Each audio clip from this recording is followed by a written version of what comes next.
I can already see it. It's already in there. There it is. That's what that's supposed to look like. That's what it broke. Got stuck in here and caused that damage. This is my dad's Kubota B3300 SU. If you watched the last video, you know that we're having some hydraulic issues. If you haven't watched that video and you want to catch up, I'll put a tag up here. You guys can click that and you can go watch that video.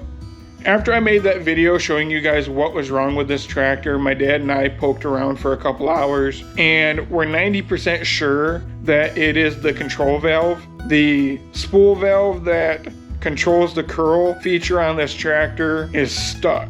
The raise and lower is free. We can push it with our thumb, we can push down, we can lift up. The spool valve that controls the bucket tilt is like we had to hit it with a hammer to get it to go down, and we had to pry on it to get it to come up. So something inside that is wrong. So let's jump over to the tractor and I'll show you guys kind of where we're at.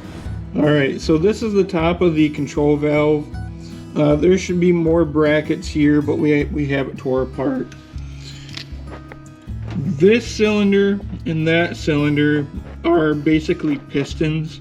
They're valves that control the up, down, and tilt feature.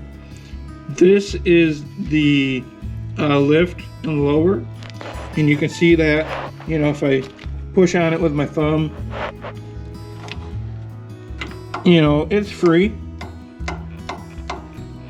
you know, easily, and it returns. This one controls the tilt, and no matter what I do, it's not free. It's stuck in the up position right now, just because that's where we left it, but I can't get it to move at all. With that valve being stuck, what does that mean? Well, that means I need to take the entire valve assembly off this tractor, and I need to strip it, and I need to clean it, and I need to replace any components that are bad. And if I can't find what's bad, I need to figure out why that valve is getting stuck. And I'm thinking that either the spring collapsed or there's some debris in there that's binding it up, you know, keeping that valve assembly from moving up and down freely like the other side does. I'm gonna go ahead and I'm gonna take that off. It's gonna take me a minute, and then we'll tune back in when it's sitting on my bench, and we'll take a closer look at what the valve assembly is and how to take it apart. My audio cut out, so we're gonna do a voiceover. This is a control valve. This is what it looks like not on the tractor. This is what controls the up and down and bucket curl features of your tractor. I went ahead and loosened both of these caps up prior to putting it on the workbench because I plan on taking both of the valves out. That way I can do a deep, thorough flush on the control block and flush any contaminants out that could be causing the problem. When taking these caps off on some control valves, they could be under spring tension, and there are small components like ball bearings and other springs inside these, and if you're not careful, the cap could pop off and you could lose one of those small parts, which are pretty critical to the operation of the control valve.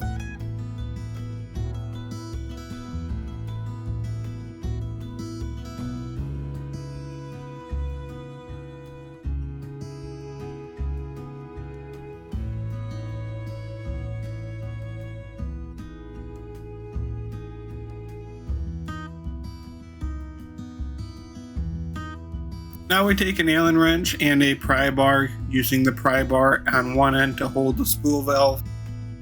We take the Allen wrench and we loosen the screw at the bottom of the spool valve, take the spring and the other small components here at the bottom of the spool valve off.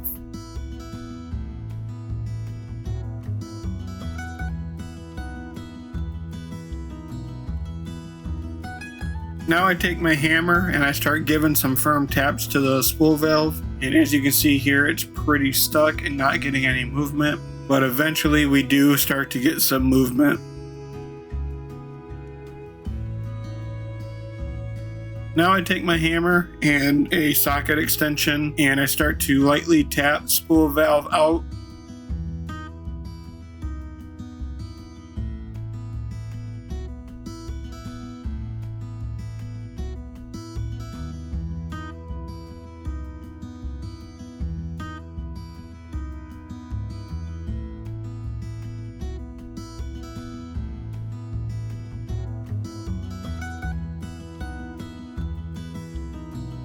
And here's a close-up of the spool valve. I don't know if you can see that or not, but there's some damage there of what looks like something hard was wedged in there and caused some damage, some mushrooming and some metal burrs on the edges there. So let's go ahead, and after taking that one apart, I know this is not under tension. The ball bearings are down in there, they're seated. So I'm not taking that apart, but I will clean that up. Same with this one.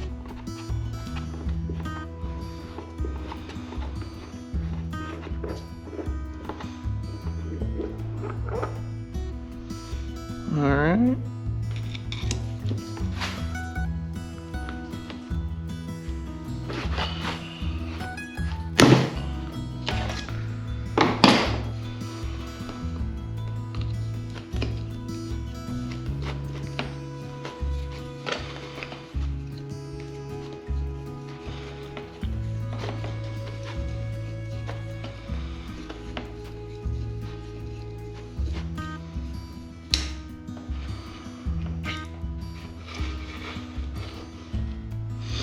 Okay, that's that whole assembly.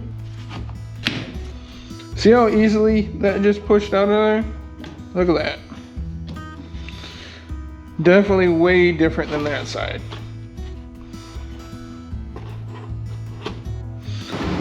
We're just gonna persuade this a little bit.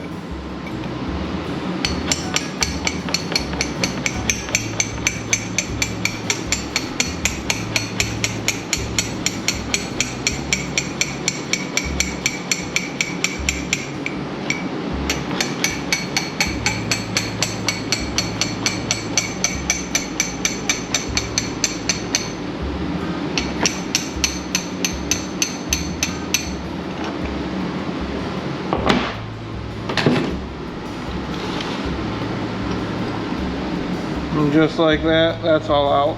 Here I'm taking some crocus cloth, which is really fine sandpaper, and I can't really call it sandpaper, it feels almost like construction paper, but I use this to polish bearing journals and other delicate pieces of metal that need really fine metal work. And all I'm trying to do is knock down the high spots and polish out any sharp edges, so when I put this back together it acts like it was never damaged. And this takes quite a bit of time. As you can imagine, you're removing very fine amounts of material. The whole point of this is to not remove too much, but remove enough to where it functions as normal. Which is why I sped the video up, because it would have been an hour-long video of me just sitting here polishing this up.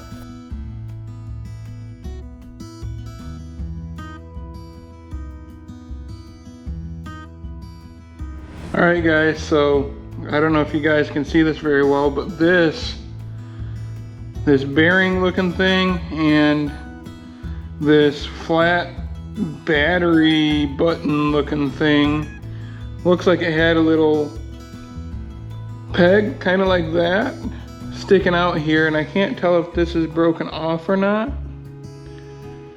I think it is. I think it went to that, but that was inside the valve that caused that damage. So I gotta investigate where this came from. Looking over here at the parts diagram, I don't know if you guys can see that, but that right there looks exactly like what just came out of it. So I'm gonna take that apart, which there's two of them.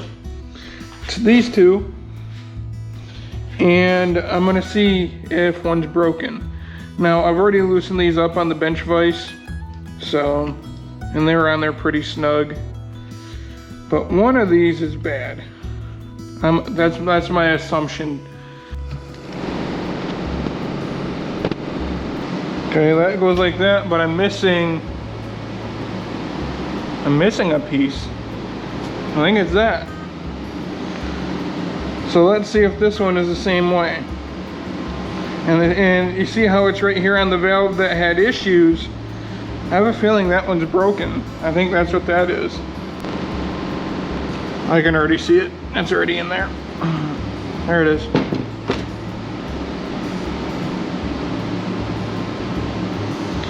There it be.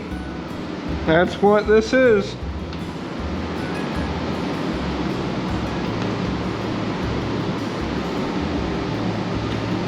That's what that is. That's what that's supposed to look like. That's what it broke. Got stuck in here and caused that damage. Alright, so I have this thing back together minus the 2 check valves, which those have been proving to be a pain in the butt. Just for this little part, Kubota wanted me to buy the whole unit because this comes in a kit, and this kit is discontinued by Kubota. And in order to replace that, I had to buy this whole unit for $1,780. And then you add tax to that, I'm looking at over $2,000. So, what I was gonna do was I was gonna go to a machine shop and see if they could just machine me this. And one machine shop told me no, that they were more commercial and not, you know, small job type stuff. And I was like, okay, cool. I wasn't gonna argue with them. And then the second shop I went to was actually closed. Apparently they only work half a day and I work nights, so it's kind of hard for me to get in there.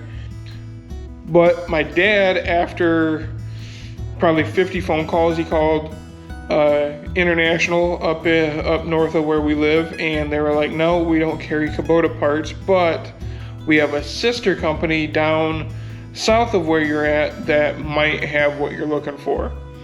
And so my dad called there, and they were like, no, but we have sister companies out in like Indiana and Missouri, and both of those locations show that they have what you're looking for. So my dad called the first place, and they didn't have it. They knew exactly what he was talking about. And apparently, you know, it's a kind of a thing that people need, but Kubota discontinued it, so nobody has it. So he called the second company, and they're like, yeah, we have that in stock. And my dad's like, can you confirm that? Is it the part number? Is it the check valve rebuild kit? And he's like, yes, it comes with like 2 items, you know, in there to rebuild 2 valves. And he's like, yeah, there's 2 on he goes, okay, good, mail it to me. You know, so for $100, I'm waiting on that, and that should be here within like a couple days. And we'll be able to put the check valves back in and get this thing back on the tractor. And I hope my file job was good enough on the damaged cylinder that things work without any bleed down or leaking, and I don't have to spend, or we don't have to spend $1,700 to $2,000 on a whole new unit anyway. So when I put this together, what I did was I rotated the damaged parts so they're opposite each other in here, because the block itself on the inside right here in this cylinder, which this is the pressure relief. So as you let the bucket uncurl, it relieves the pressure and it flows through here. This is the pressure side, this is the low pressure side. And there is some damage right down in the bottom there, so I have the damage faced the other way.